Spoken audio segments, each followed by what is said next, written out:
Hello everyone, and welcome back to Night's Watch. This week we've got a whole lot of homecoming, so let's get this thing started.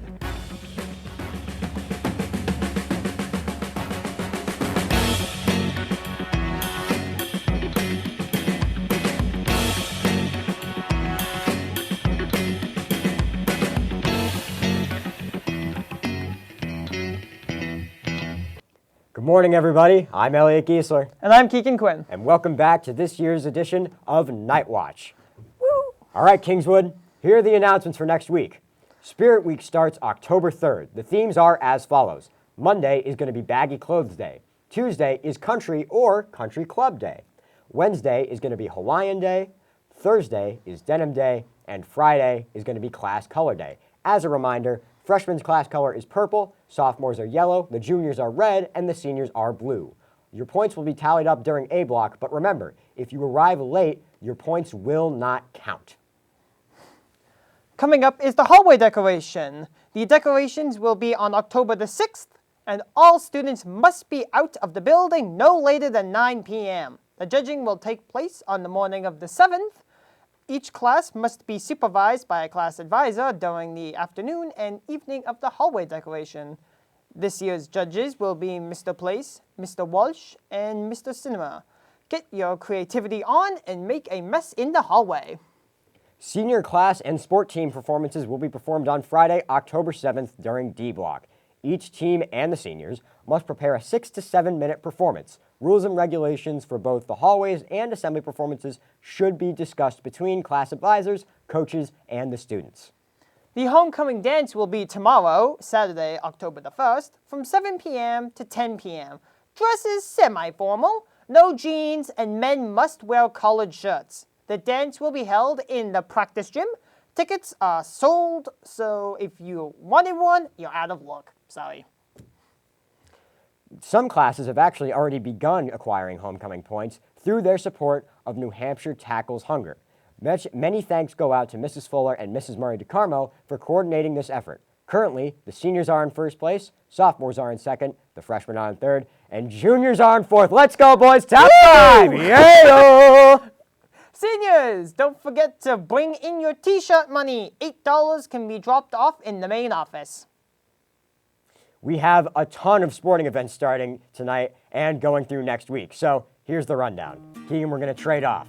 Varsity girls soccer versus Kennett. JV girls field hockey at Souhegan. JV girls soccer versus Kennett. Girls varsity field hockey at Souhegan. And varsity football versus Fall Mountain. And tomorrow at 2, we have a varsity cross country at Kennett. Woo, here we go. Freshman girls volleyball versus Kennett. JV boys football at Fall Mountain. JV girls volleyball versus Kennett. Varsity girls volleyball versus Kennett. On Tuesday, varsity girls soccer at Souhegan? Souhegan, yeah. Souhegan. Girls field hockey at Pembroke. Junior varsity girls soccer at Souhegan. And junior varsity girls field hockey at Pembroke Academy. JV girls soccer at Spalding on Wednesday. Also on Wednesday, JV boys soccer versus Spalding. JV girls volleyball at Plymouth. Varsity girls soccer at Spalding. Varsity boys soccer at Spalding. And varsity girls volleyball at Plymouth. Thursday, junior varsity field hockey versus Laconia. And varsity field hockey v Laconia again. And Friday, varsity cross country at Plymouth. JV girls volleyball versus Laconia. Varsity girls volleyball versus Laconia. And the homecoming game itself, varsity football versus Conval. And on Saturday, junior varsity girls soccer versus Laconia, junior varsity boys soccer versus Laconia, varsity girls soccer versus Laconia, and varsity boys soccer versus Laconia. Good luck to all competing teams. This week's Female Athlete of the Week is Marcella Donito. With a host of injuries to the starting lineup, the team captain doubled down, spending time at multiple positions. She led the team to a 1-0 overtime win against longtime rivals Kennett. And this week's Male Athlete of the Week is Braden Raposa? Yeah. Sorry for that. Braden notched another 2 goals against Plymouth within just the first 5 minutes of the game this past Saturday. Braden has been consistent in the Knights' offensive and is always a threat to every defense. Congrats to both of you. And now for the lunch menu for this week. Here's what's available. On Monday, it's going to be grilled cheese. On Tuesday, it's chicken and waffles. On Wednesday, it's pulled pork nachos. What the heck? On Thursday, it's Salisbury steak. And on Friday, we all saw it coming, it's pizza. Yay. And now we're going to go to sports with yours truly.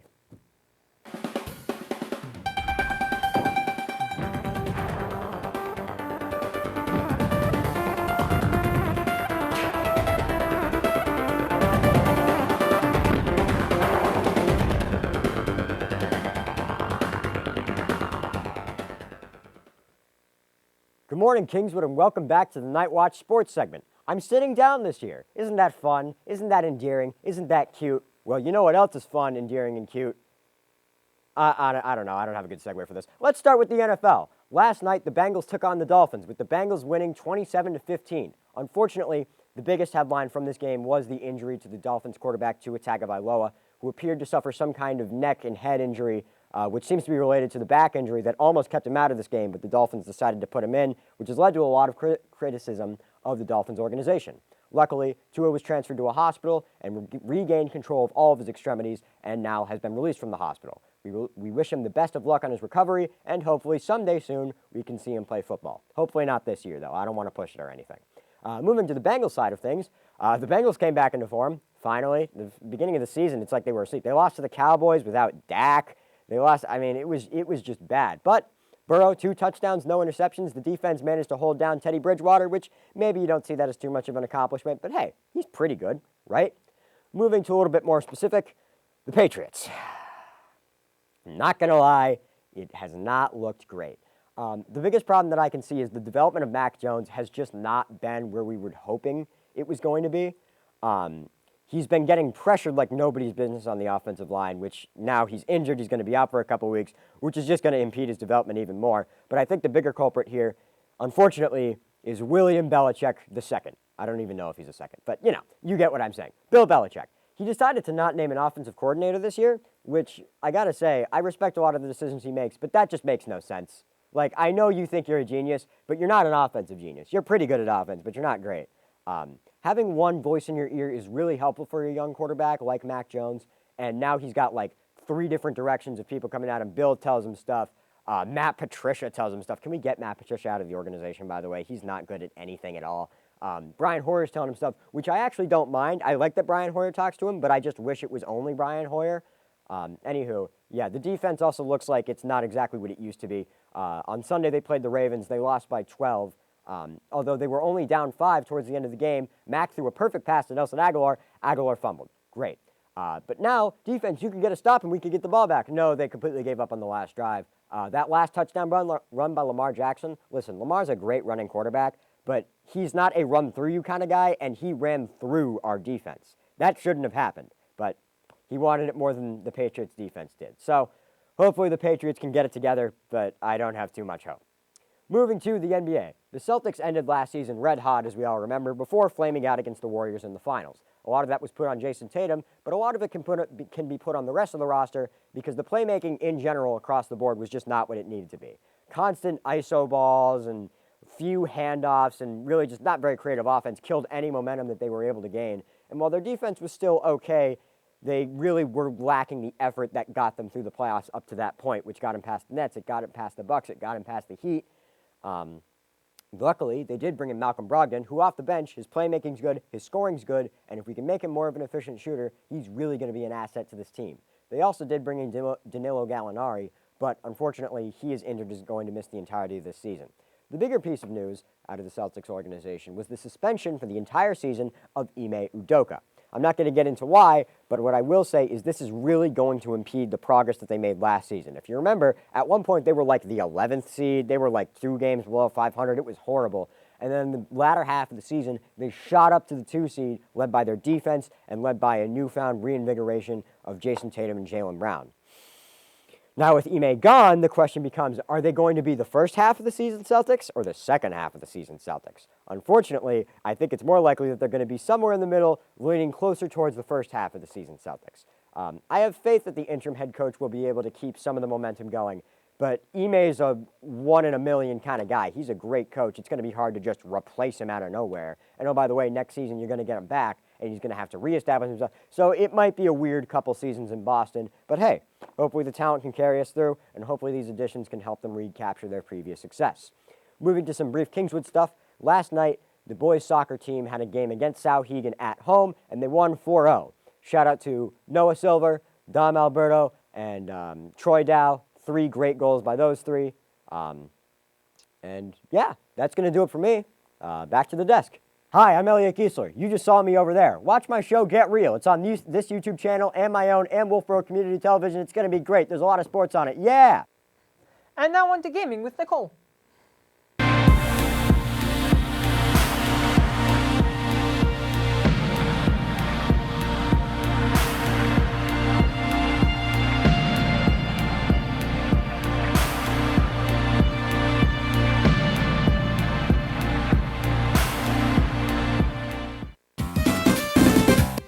What, you thought Damon was gonna come back and host another episode? Well, sorry. It's my turn to host a funny gaming segment.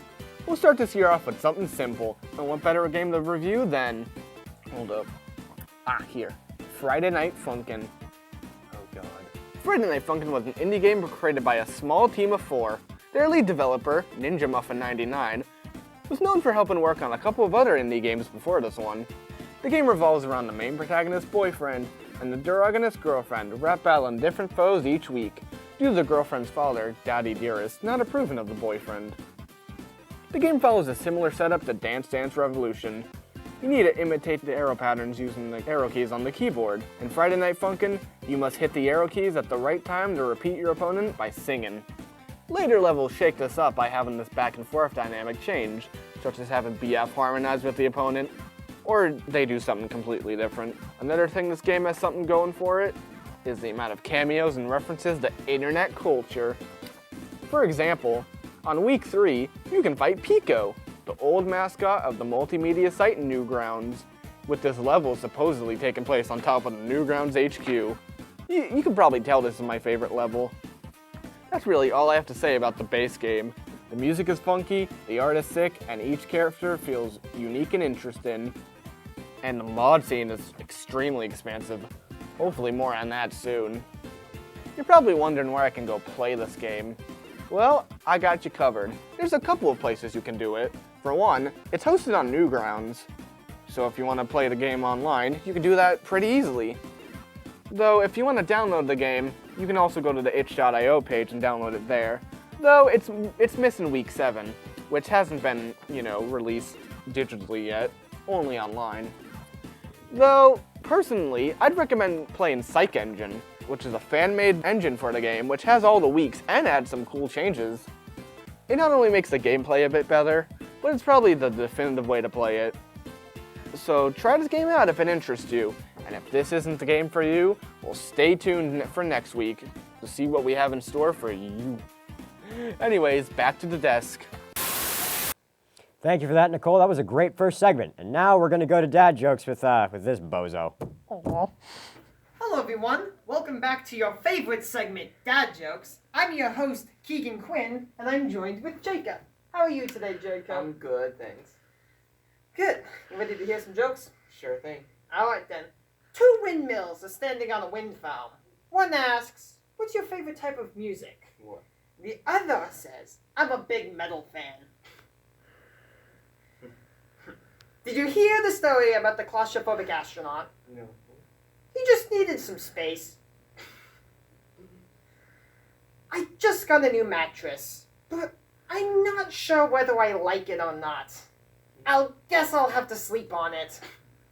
Speaking of mattresses, the Kingswood Music Department is putting together a mattress fundraiser October the 8th. Please talk to Mr. Burns for more information. And this was brought to you by the Kingswood Theatre Department, and we are currently in the costume room for the new show Spamalot in November. And now, on to a less awesome segment.